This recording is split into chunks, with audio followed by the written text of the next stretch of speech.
Hi guys,အားလုံးပဲမင်္ဂလာပါကျူ travel vlog ကနေပြီးပြန်လဲကြိုဆိုလိုက်ပါတယ်ဒီနေ့ကျူကဘာလို့မလဲဆိုတော့ကျူ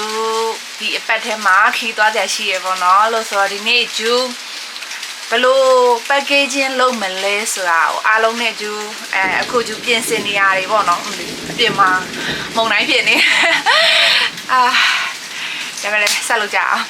ဆိုတော့ကျူခုဒီနေ့ပေါ့နော်ပစ္စည်းတွေ packaging လုပ်ကြမယ်ဘာဖြစ်လို့လဲဆိုတော့ကျူသွားဖို့အတွက်က3-4ရက်လောက်ပဲကျန်တော့တယ်ပေါ့နော်ဆိုတော့ကျူ packaging တွေမလုပ်လို့ရှိရင်အနီးကပ်လို့ရှိရင်ကျူ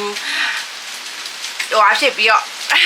အရန်နေလောပြီးတော့ပစ္စည်းမေးကြံခဲ့တာဖြစ်မှာဆိုလို့ကျူဒီနေ့တနင်္ဂနွေနေ့လည်းဖြစ်တယ်ကျူရဲ့ပိတ်ရက်ဆိုတော့ကျူအရင်ဆုံး packaging ကိုအရင်လုပ်ထားမယ်ပေါ့နော်ပြီးတော့မှ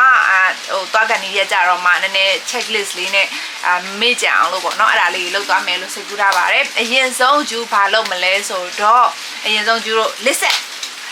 up လောက်ကမှာဖြစ်ပါတယ်ဘာပစ္စည်းတွေယူသွားမလဲဆိုတာကိုခေါင်းထဲမှာဆိုရင်မေ့တတ်တယ်လေအဲ့လိုဆိုတော့ကျူတို့လက်နဲ့ချရေးပါမယ်ကဲအဲ့ဆိုရင်ကျူအရင်ဆုံး list up လုပ်ပါမယ်အရင်ဆုံးကိုယူသွားမယ့်ပစ္စည်းတွေကိုမမေ့အောင်လို့ဒီလိုမျိုးစာအုပ်လေးထဲမှာ checklist လေးလုပ်ပြီးတော့ချရေးထားပါတယ် Okay အခု list လုပ်ပြီးသွားပြီဆိုတော့ကျူတို့ဘာလုပ်မလဲဆိုတော့ weather check-in ပေါ့နော်ကိုသွားမယ့်နေရာကျူကအခုတူရကီသွားမှာမို့လို့တူရကီရဲ့ weather ကိုခါခုနေ check လုပ်ရမယ်ပေါ့နော်တူရကီလို့ရိုက်လို့မြန် Istanbul တူရကီဆိုတော့ Okay temperature တော့နည်းနည်းအေးမဲ့ဒီဇိုင်းရှိရပေါ့နော်18 16 15နည်းအေးရတော့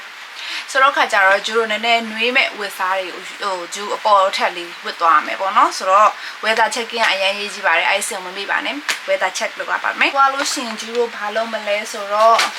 အဝတ်တွေထုတ်မယ်ပေါ့နော်ကဲအဲ့ဆိုရင်ကျူအဝတ်တွေထုတ်ပါမယ်အရင်ဆုံးယူသွားမယ့်အဝတ်တွေကိုဒီလိုမျိုးကတင်ပေါ်မှာအကုန်လုံးတင်ပါမယ်မျိုးအကုန်လုံးတင်လိုက်ခြင်းအဖြစ်ကိုကဘဲအယောင်နေရဲ့အဝတ်တွေယူသွားမယ်ဆိုတာကိုတခါတည်းမြင်ရတဲ့အတွက်ကြောင့်မလို့ကိုအယောင်ထက်တာတွေနောက်ပြီးလို့ရှိရင်အဝတ်စားထက်တာတွေကိုလည်းကာကွယ်နိုင်ပါတယ်အဲ့ဒါဆိုရင်ကျတို့ခုပထမဆုံးလောက်ကမှာရှိသမျှအဝတ်တွေကိုခောက်ပါမယ်အဝတ်တွေခောက်မယ်ဆိုလို့ရှိရင်ဒီလိုမျိုးသေးနိုင်သမျှသေးသေးလေးလုံးပြီးတော့ခောက်တာပိုကောင်းပါတယ်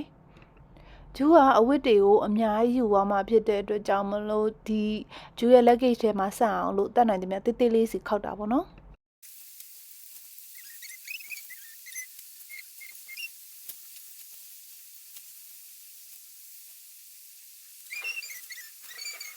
ဒီကိုဝတ်စုံနေရ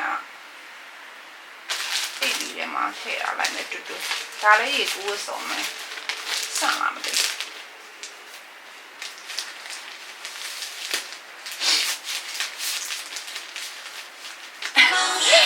မကျင်တဲ့ဒီလိုမျိုးဝစ်ကြည့်လို့ရသေးရနော်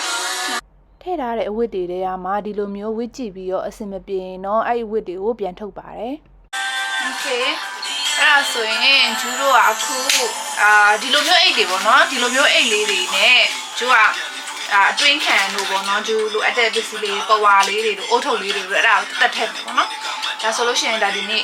ကျူယူရမယ့်အုတ်ထုပ်လေးပေါ့နော်အဲ့ဒါအုတ်ထုပ်နဲ့ကျူကရဲ့အတွင်းခံလေးတွေဒါလေးတွေကတော့မရှိမဖြစ်ပေါ့နော်။နှွေရသည်ခီးတော့ဖို့ကတော့မရှိမဖြစ်ဟာလေးပြီးရင် stocking လေးတွေပါလေးပေါ့နော်။ခြေအိတ်တွေဒါတော့လက်အိတ် accessory ပေါ့နော်။အဲ့တော့ဝါ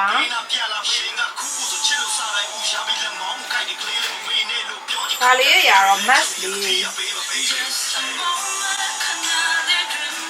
ဆိုတော့လောလောဆယ်တော့ဒလာလေးညင်ထည့်တာလိုက်မယ်ပြီးလို့ရှိရင်ထက်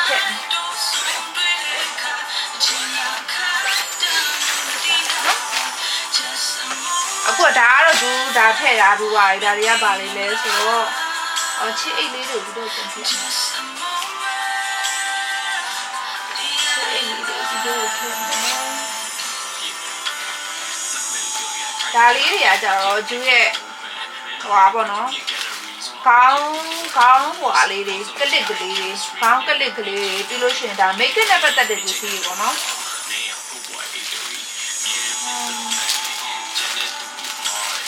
ဒါ accessory တွေဒါမဲ့ဒီ accessory တွေကိုပြောင်းထည့်ရမယ်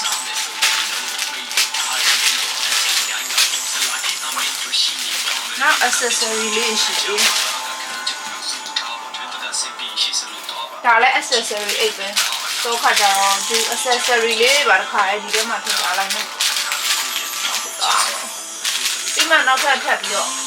ဟိုဖြစ်လိုက်မယ်ဒါ accessory လေးတွေခဏထည့်ထားလိုက်မယ်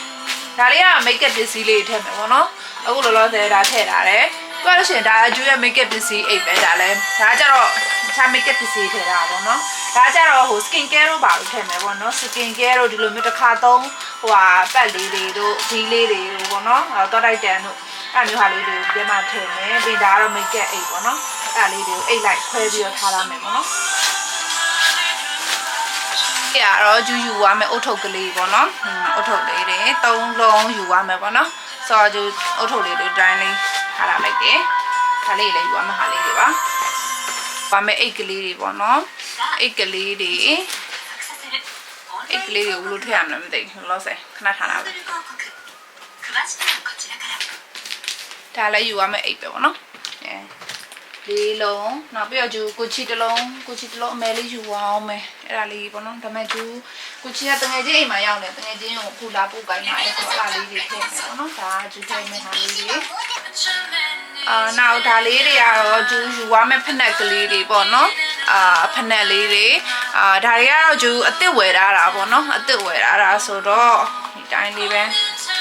ဒါမဲ့ဖက်နက်တွေကကြတော့သိရမလားဟိုဟာအိတ်တွေထဲမှာထည့်တာကောင်းတယ်ကအခုဒီမှာ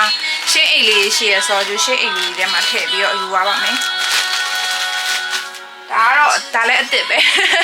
ဒါလည်းအစ်စ်ပဲပေါ့နော်ဒီလိုမျိုးလက်ခရမ်းပန်းခရမ်းလေးဒါလေးကိုလည်းဒါလေးကဒီအိတ်ထဲထည့်ထားပြီးသားဆိုတော့ဘယ်လိုကောင်းလဲဒီဟာလေးကိုလည်းဒီထဲကိုထည့်မယ်ပေါ့နော်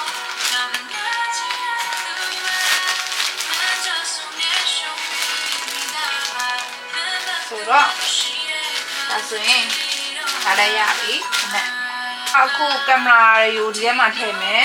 ဒါကတော့ lens ပေါ့နော်lens ကိုဒီလို lens အပိုတစ်ခုပေါ့နော် lens အပိုတစ်ခုယူရမယ်အဲ့ဒါကိုဒီလိုလေးထည့်ထားတယ်ပြီးသွားရင်ဒါကတော့ဟိုပါပေါ့နော် gimbal ထည့်သွားမယ်ပြီးရင် lens ပေါ့နော် lens လေးထည့်မယ်ပြီးရင်ကျူရဲ့ GoPro လေးပေါ့နော်ကျူရဲ့ GoPro လေးဒါလေးလဲ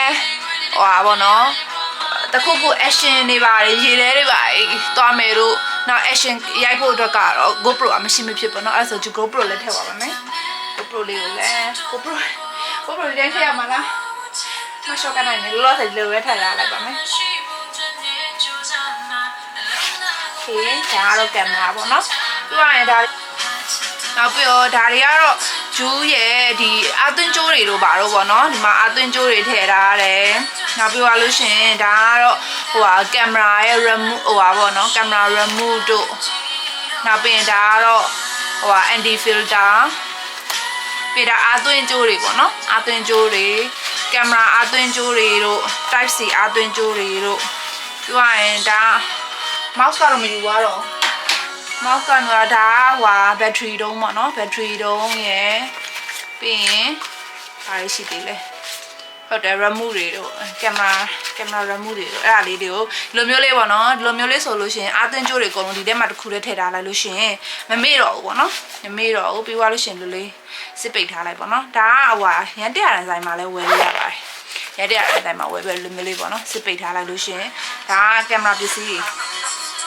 โอเคပါပြီပေါ့နော်တခုဂျူးဒါဂျူးရဲ့ဟိုပါနော်အမြဲတမ်းသုံးတဲ့စပင်ကောက်တဲ့ဟာလေးပေါ့နော်အဲဆိုဒီဟာလေးကိုလည်းဒါလေးကိုဒါမျိုးပေါ့နော်ဒါမျိုးဟိုအဝတ်လျှော်တဲ့ net လေးကိုကျူတို့ထည့်မယ်ပေါ့နော်ထည့်သွားမယ်ဘာဖြစ်လို့လဲဆိုတော့ဂျူးဒီအဝတ်လျှော်တဲ့ net ကဝတ်ပြီးသားအိမ်အနေနဲ့မိုးရသေးတဲ့အိမ်အနေနဲ့ခွဲထားခြင်းလို့ပေါ့နော်ဒါမျိုးလေးတွေယူရတာအရင်အဆင်ပြေတယ်ပေါ့နော်ဒါလေးယူရပါမယ်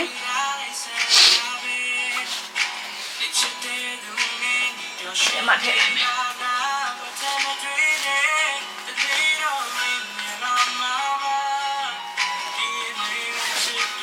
အဲ့ဆိုရင်ပစ္စည်းတွေကတော့စုံတလောက်ဖြစ်သွားပြီဆိုတော့ဂျူစပြီးတော့ packaging စလုပ်ပါမယ်ဟုတ်ကဲ့အဲ့ဒါဆိုရင်အခုအားလုံးပြီးစီးသွားပြီပေါ့နော်ပစ္စည်းတွေပြင်လို့လည်းပြီးသွားပြီဆိုရင်ဂျူကဒီ suitcase ထဲမှာထည့်မယ်ပေါ့နော်လေးကိုထည့်လိုက်မယ်ပြီးသွားရင်ဒီဘက်ကအိတ်ပိတ်လို့ရတဲ့ဘက်မှာဂျူကအဝတ်တွေထည့်မယ်ပေါ့နော်အဲ့လိုလဲဆိုတော့ဒီဘက်ကပိတ်လို့မရတဲ့ဟာဆိုတော့ဒီဘက်မှာကျတော့ဟိုဟာဖွင့်လိုက်လို့ရှိရင်မပြုတ်ကြတဲ့ဟာတွေထည့်မယ်ပေါ့နော်ဒီဘက်မှာကတော့အဝတ်တွေအကုန်လုံးထည့်ပါမယ်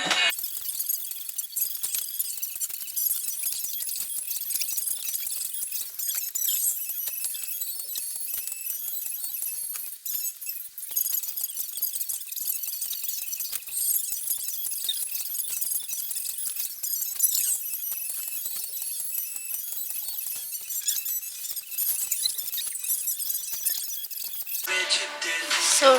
တော့ဒီဘက်မှာတော့ဂျူအခုအဝတ်တွေထည့်ပြီးသွားပြီပေါ့နော်ဆိုတော့ဒီဘက်ချမ်းမှာစီအိတ်တွေတော့မလေးအိတ်ကလေးတွေ